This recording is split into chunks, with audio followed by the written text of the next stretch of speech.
Hi guys, I am really excited today because I'm going to be showing you the flagship dish of all Vietnamese dishes, pho bo, which is beef pho. Now your willingness to make this dish might depend on where you live. If you live in somewhere like Melbourne, Sydney, Australia, Los Angeles, and of course Vietnam, don't do any of this. Don't do any of this. It's too long. Just go out and buy yourself a really nice bowl of pho. But if you live basically anywhere else in the world and you're craving good pho, you're gonna have to listen up carefully.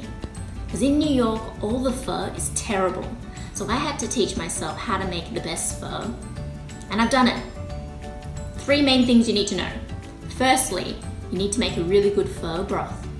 We're gonna be using a combination of beef bones, pho spices, and some pho seasoning. Secondly, you need fresh pho noodles. Don't use any of that dry crap, we've come this far. And thirdly, fresh ingredients. We have beef, bean sprouts, Thai basil, lime. That's it. So let's do it. I'm gonna show you how to make pho.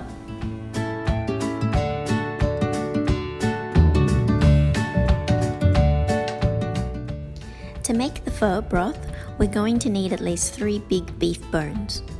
Wash these beef bones under running water.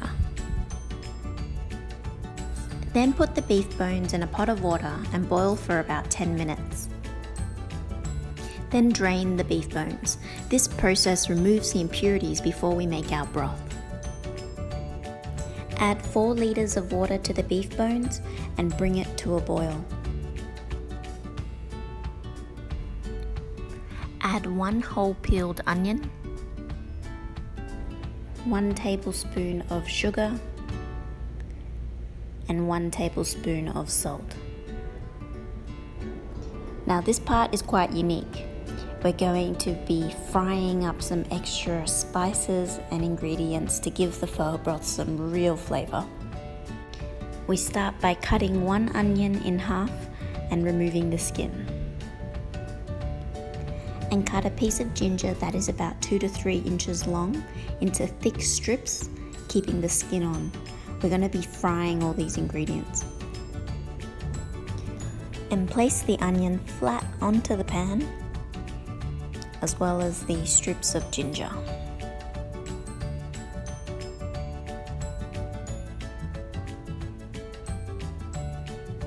And the most important step is to add in the pho spices. You can buy one of these pre-prepared packs at an Asian grocery store. Just look out for the words spice and pho, and that should do. Also look out to make sure the packet includes one of these tea bag things, because this is going to be very useful, because once you fry it, you're going to need to put it in the tea bag before placing it into the pot. So place all your spices onto the pan and let it fry. This part of the process is really important in that frying it really brings out the flavors of the spices. Your kitchen is really going to smell fragrant and like a pho shop. And you're going to see a bit of smoke, a bit of crackling, and that's okay, that's normal. Fry it until the onions become charred, and then you can turn off the heat.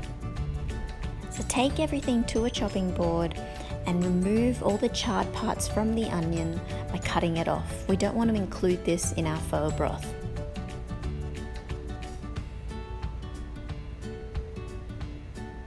And take the tea bag that was included in the packet and put into that tea bag all of the fried spices, making sure you get every single one. I don't know what's in there. I think there's star anise, there's cinnamon, there's cardamom, something else.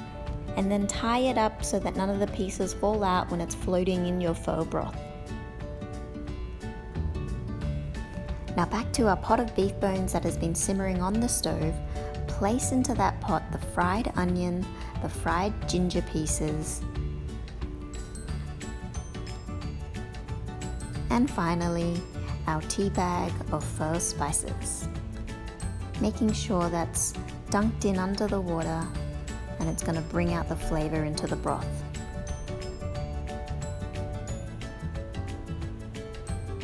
And simmer on low heat for 1.5 hours.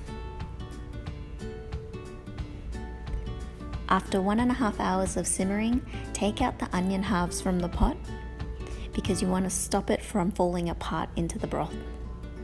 but you can keep that one whole onion in there. For added flavor, I like to add these pho seasoning cubes into my broth. You can get these at any Asian grocery store. Unwrap 2 of these cubes and place them into the pot. It's really going to give this pho a really full flavor. And simmer for another 10 minutes. After 10 minutes, you can start to remove all the solid ingredients from the pot, leaving only the pho broth liquid.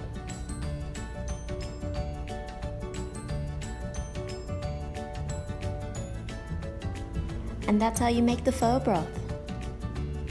Now that took forever and was so hard, but it'll be worth it, I promise. And don't forget to wash and prepare some bean sprouts, Asian basil, and some wedges of lime to go with your pho.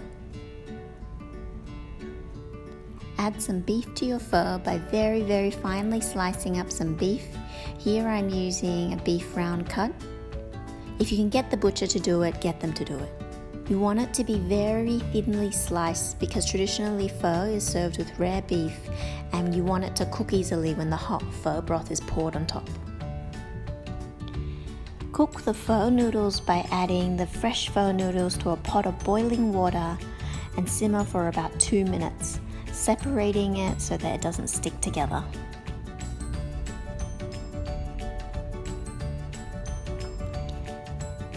And then drain the noodles and run it under some cold water. To serve each individual bowl of pho, place some noodles into each bowl and then layer the beef on top of the noodles, making sure you're not over-layering it because we want the beef to instantly cook once the hot pho broth is poured on top of it. And if you don't like your beef to be this rare and you prefer it to be more cooked, feel free to skip this step and just cook it beforehand in the hot broth. The last step is to pour the very hot pho broth onto the noodles and the beef, making sure that that pho broth is really hot because you want it to cook that rare beef.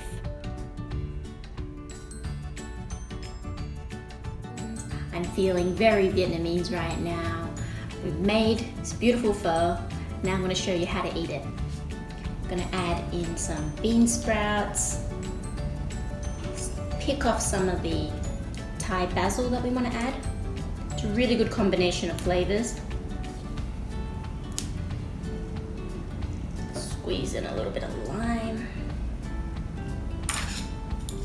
Just mix that in a bit. That is so good. So fragrant. What I love about this meal is that it's so rich and so light at the same time. It's very hearty, but not too heavy. Really happy with that. So give it a go and let me know what you think.